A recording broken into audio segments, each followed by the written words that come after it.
Nous sommes réunis depuis hier en Assemblée générale pour revisiter nos statuts, procéder au renouvellement de nos bureaux et faire l'analyse politique de la situation actuelle et surtout nous projeter vers les échéances de 2024. Pour l'essentiel, nous avons eu des consensus un peu partout. Le bureau a reçu mandat véritablement de continuer le travail, d'attendre la proclamation ou la désignation du candidat de M. le Président Macky Sall, que nous accompagnons, que nous avons accompagné depuis 2012, candidat que nous allons certainement rencontrer pour voir dans quelle mesure nous allons nous déployer pour pouvoir continuer le travail que nous avons toujours fait au plan politique, occuper le terrain et donner une victoire à la mouvance au premier tour en 2024. Nous connaissons une situation inédite parce que jusqu'à ce jour, le candidat de la mouvance n'est pas encore choisi, mais nous faisons confiance au président Macky Sall pour qu'il fera le meilleur choix. Nous pensons qu'il fera le meilleur choix pour la mouvance et pour le Sénégal. Il a entamé des chantiers extrêmement importants pour le Sénégal, notamment dans le cadre de sa vision Sénégal émergent.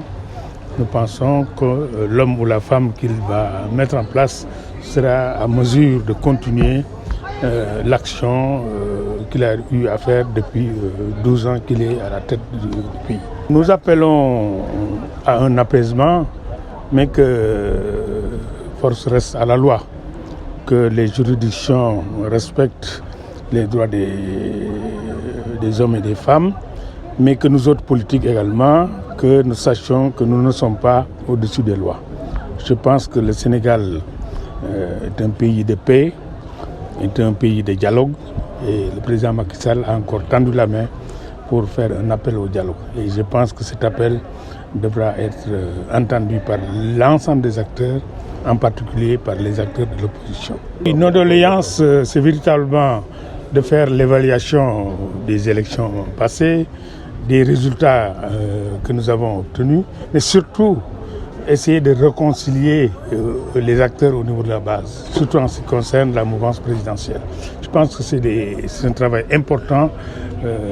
L'administrateur du parti, Pamaël Thiam, était là et il a lui-même reconnu que ce travail incombe à l'ensemble des responsables et nous autres, nous attendons effectivement que les organes dirigeants de la mouvance présidentielle de Benno Bokk Yakaar puissent se mobiliser pour aller sur le terrain, faire l'évaluation et certainement apporter les correctifs dont on a besoin. Nos bases sont quelque peu divisées, nos électeurs quelque peu angoissés et nous pensons que cet appel sera entendu au plus haut niveau. Oui, cette situation nous préoccupe au premier chef. Nous avons vu sur toute la côte pratiquement les jeunes aller à l'immigration en risquant leur vie.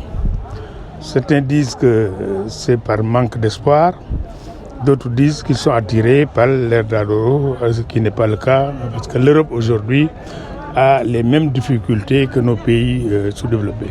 Donc il y a d'abord un travail de communication. Les parents devront également prendre les responsabilités pour bien expliquer aux jeunes que les responsables politiques, que les organes de l'État qui ont en charge l'emploi des jeunes puissent changer de stratégie pour un peu rassurer ces jeunes.